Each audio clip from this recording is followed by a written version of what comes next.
വിവാദങ്ങൾക്കിടെ ശശി തരൂരിനെ അനുനയിപ്പിക്കാൻ സമവായ ചർച്ചകൾ നടത്തിയിരിക്കുകയാണ് കോൺഗ്രസ് ഹൈക്കമാൻഡ്. ദില്ലിയിൽ തരൂരുമായി രാഹുൽ ഗാന്ധിയും സോണിയാഗാന്ധിയും മല്ലികാർജുൻ ഖാർഗെയും കൂടിക്കാഴ്ച നടത്തിയിരിക്കുകയാണ്. ദില്ലിയിൽ സോണിയാഗാന്ധിയുടെ വസതിയിലെത്തിയാണ് ശശി തരൂർ രാഹുൽ ഗാന്ധിയുമായി കൂടിക്കാഴ്ച നടത്തിയത്. 40 മിനിറ്റോളം കൂടിക്കാഴ്ച നടത്തിയ ശേഷം ഇരുവരും കോൺഗ്രസ് അധ്യക്ഷൻ മല്ലികാർജുൻ ഖാർഗെയുടെ വസതിയിലേക്ക് എത്തുകയായിരുന്നു. മാധ്യമങ്ങളെ ഒഴിവാക്കി ജൻപത് വസതിയുടെ പിൻവശത്തെ ഗേറ്റ് വഴിയാണ് തരൂർ മടങ്ങിയത്. മല്ലികാർജുൻ ഖാർഗെയോടും തരൂർ കാര്യങ്ങൾ വിശദീകരിച്ചിരിക്കുകയാണ്. തന്റെ ലേഖനത്തിലോ വികസന നിലപാടിലോ തെറ്റായ ഉദ്ദേശം ഇല്ലായിരുന്നു എന്ന് തരൂർ നേതൃത്വത്തെ അറിയിച്ചതായാണ് ലഭിക്കുന്ന വിവരം. പാർട്ടിയിൽ പ്രശ്നങ്ങൾ ഒന്നുമില്ല എന്നും എല്ലാം കൂളാണ് എന്നും KC വേണുഗോപാലും പ്രതികരിച്ച കാര്യം തന്നെയായിരുന്നു. കോൺഗ്രസിന്റെ നിലപാടിനൊപ്പമായിരിക്കും തരൂർ എന്ന് ഉറപ്പുണ്ട് എന്നും അദ്ദേഹം പറഞ്ഞിട്ടുണ്ടായിരുന്നു. ശശി തരൂർ വിവാദത്തിന് താൽക്കാലിക അവസാനമായിട്ടുണ്ട് എങ്കിലും സാഹചര്യം സൂക്ഷ്മമായി നിരീക്ഷിക്കുകയാണ് കോൺഗ്രസ് ഹൈക്കമാൻഡ്. രാഹുൽ ഗാന്ധിയുമായി നേരിട്ട് ചർച്ചകൾ നടത്തിയെങ്കിലും തരൂരിന്റെ അതൃപ്തി പൂർണ്ണമായും മാറിയിട്ടില്ല എന്നാണ് ലഭിക്കുന്ന സൂചനകളും.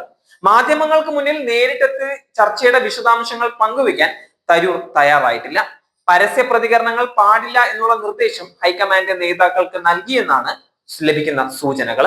സോണിയാഗാന്ധി, രാഹുൽ ഗാന്ധി, മല്ലികാർജുൻ ഖാർഗെ എന്നിവർ ശശി തരൂരുമായി ഇന്നലെയാണ് കൂടിക്കാഴ്ച നടത്തിയിരുന്നത്. കൂടിക്കാഴ്ചയ്ക്ക് ശേഷം ശശി തരൂർ മാധ്യമങ്ങൾക്ക് മുഖം കൊടുക്കാതെയാണ് മടങ്ങിയത്. കഴിഞ്ഞ ദിവസങ്ങളിലാണ് കേരളത്തിലെ വ്യവസായ വകുപ്പിനെ പ്രശംസിച്ച് തരൂരിന്റെ ലേഖനം പുറത്തു വന്നിട്ടുണ്ടായിരുന്നത്. ഇതിന് പിന്നാലെ കേരളത്തിൽ പൊല്ലാപ്പിലായിരുന്നു കോൺഗ്രസ് നേതൃത്വം. പ്രതിപക്ഷ നേതാവും സംസ്ഥാനത്തെ മുതിർന്ന കോൺഗ്രസ് നേതാക്കളും തരൂരിനെ തള്ളുകയായിരുന്നു. സംസ്ഥാന നേതാക്കൾ തന്നെ തരൂർ രാജിവെക്കണമെന്നുള്ള ആവശ്യം മുന്നോട്ട് വെച്ചിട്ടുണ്ടായിരുന്നു. തുടർന്നാണ് രാഹുൽ ഗാന്ധി നേരിട്ട് ശശി തരൂരുമായി കൂടിക്കാഴ്ചയ്ക്ക് ആവശ്യപ്പെട്ടിട്ടുണ്ടായിരുന്നത്. ഇന്നലെ വൈകുന്നേരം 5:20 മുതൽ കൂടിക്കാഴ്ച തുടങ്ങിയിട്ടുണ്ടായിരുന്നു. 6:20ഓടെയാണ് കൂടിക്കാഴ്ച അവസാനിച്ചത്. അതിനുശേഷമാണ് ഇരുവരും മല്ലികാർജുൻ ഖാർഗെയുടെ വസതിയിലേക്ക് എത്തിയത്. ഖാർഗെയുമായി കൂടിക്കാഴ്ച നടത്തുകയും ചെയ്യുകയായിരുന്നു. തരൂരിനെ അനുനയിപ്പിച്ച് ഒപ്പം കൊണ്ടുപോകാൻ തന്നെയാണ് കോൺഗ്രസ് ഹൈക്കമാൻഡിന്റെ നീക്കവും. തരൂരുമായുള്ള കൂടിക്കാഴ്ചയ്ക്ക് പിന്നാലെ രാഹുൽ ഗാന്ധി, മല്ലികാർജുൻ ഖാർഗെ, KC വേണുഗോപാൽ എന്നിവരും ചർച്ച നടത്തിയിട്ടുണ്ടായിരുന്നു.